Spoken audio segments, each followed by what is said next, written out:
Super Suzy, The Imaginary Exploits of a Gifted Mind, Part I, The Girl Who Dreamed Too Big. Chapter 1, The Kitchen Window. The kitchen clock ticked too loudly.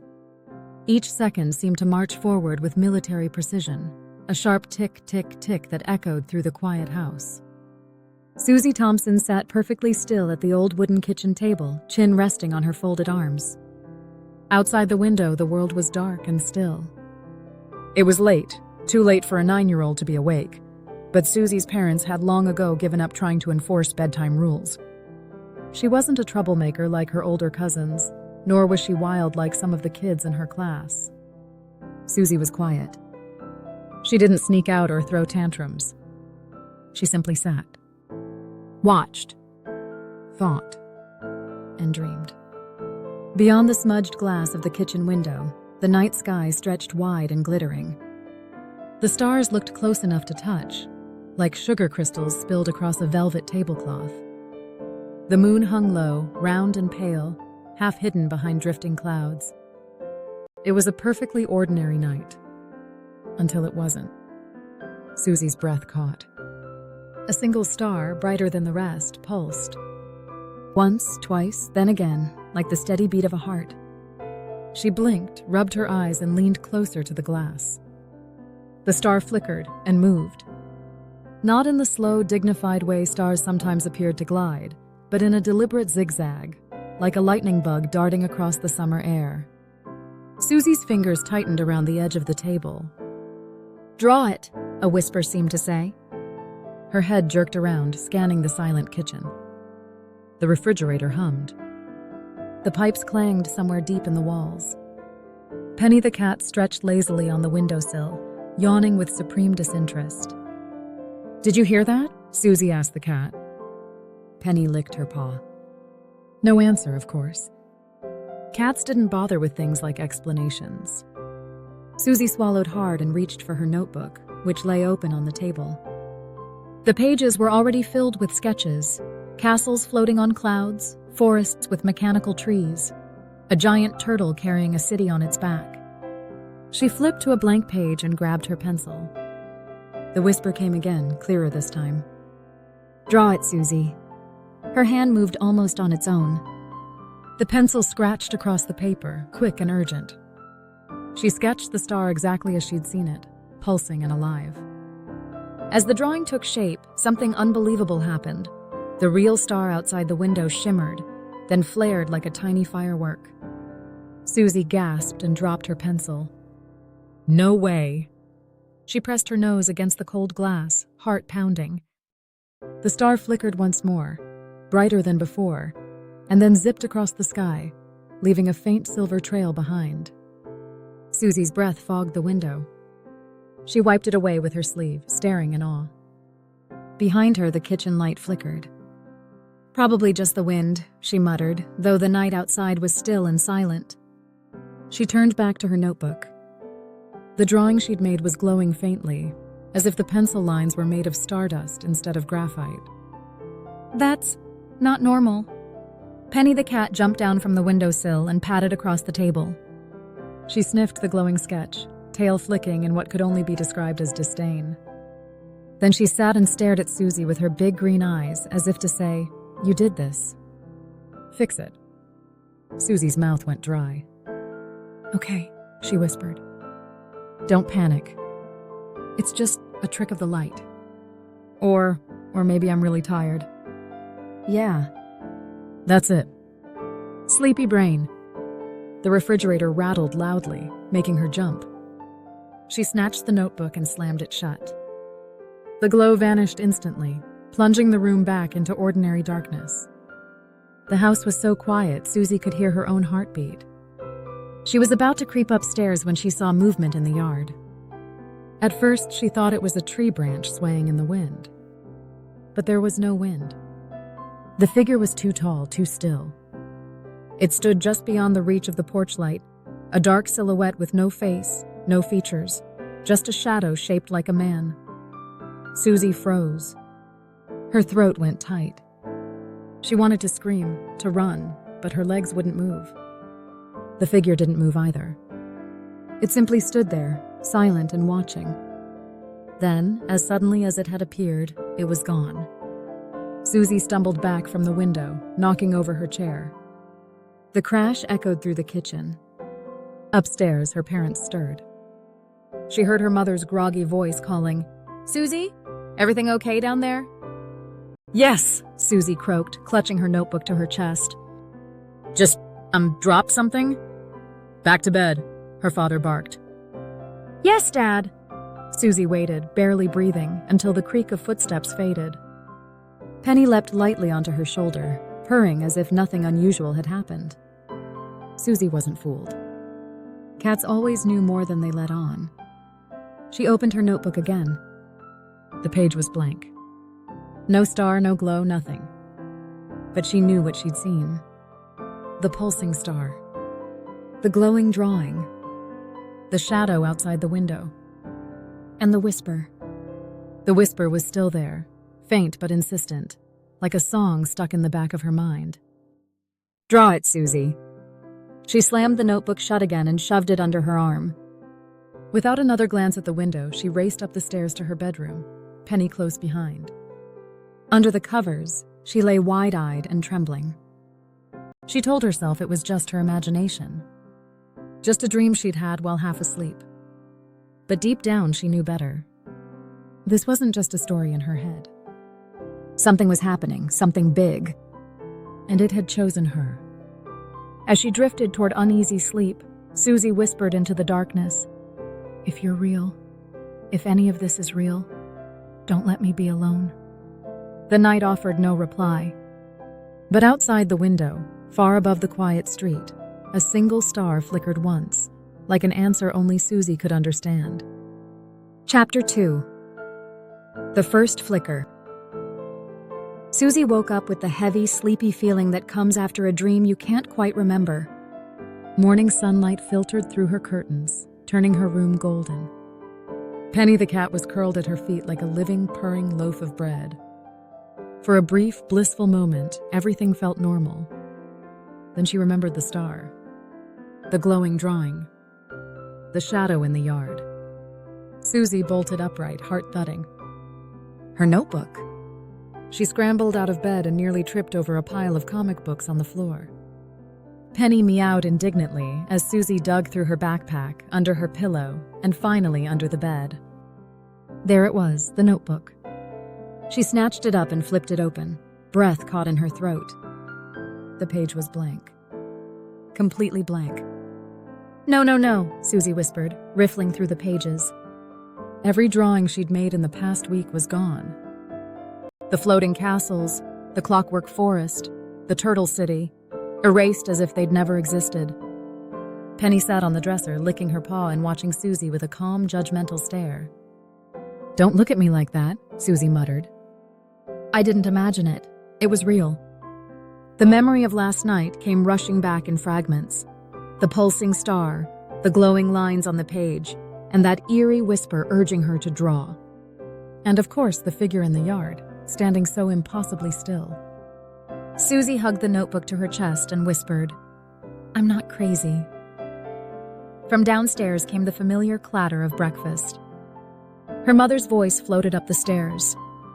"Suzy, if you don't get down here now, you'll be late for school." Suzy groaned. Of course. School. The most boring place in the known universe. "I'm coming!" she yelled back, stuffing the blank notebook into her backpack and grabbing her sneakers. The kitchen smelled like toast and coffee. Suzy slid into her chair while her mom, Eleanor Thompson, darted between the stove and the counter like a very busy hummingbird.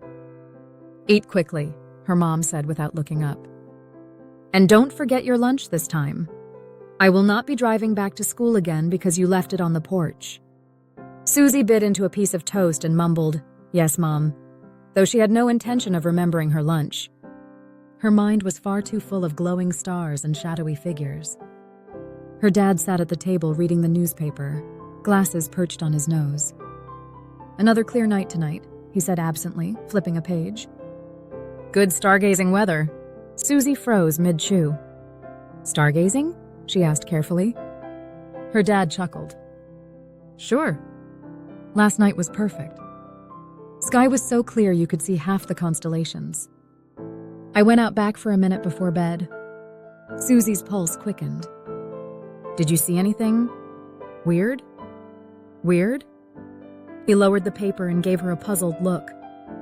You know, she said, gesturing vaguely. Like a star doing something it shouldn't, maybe moving or glowing or winking.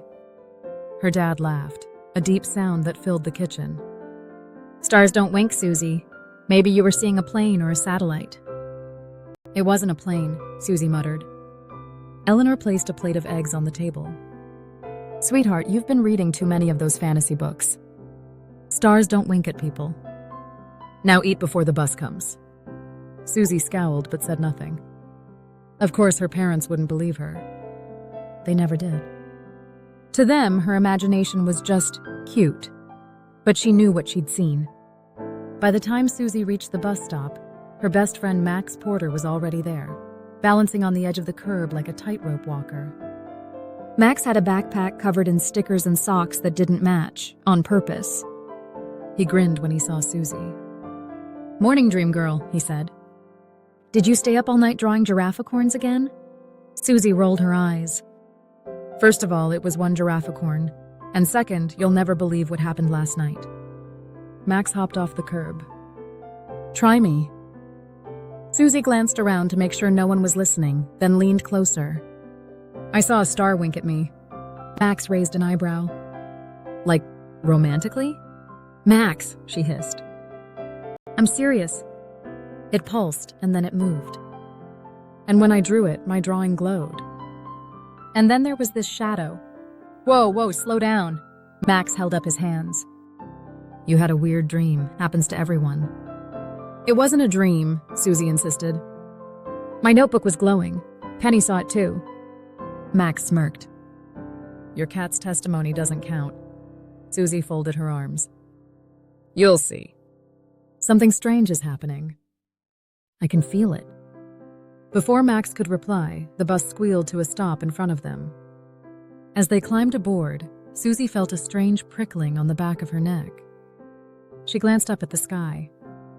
The morning sun was bright, but she could still make out a single star faintly visible, shimmering against the blue. And then, impossibly, it winked. Suzy gasped. What? Max asked, following her gaze. What are you staring at? Suzy blinked, but the star was gone. Nothing, she said quickly, sliding into a seat. It's nothing. But it wasn't nothing. She was sure of it. School was its usual blur of math problems, history lessons, and Mrs. Barclay's stern lectures about focus and responsibility. Suzy barely heard any of it. Her mind was elsewhere, on the star, the drawing, and the shadow outside her window. During lunch, Max poked at his sandwich. So explain this wink thing again. Suzy lowered her voice. It wasn't like a regular twinkle. It felt personal. Like it was trying to get my attention. Max chewed thoughtfully. Maybe it was a satellite. Satellites don't have feelings, Max.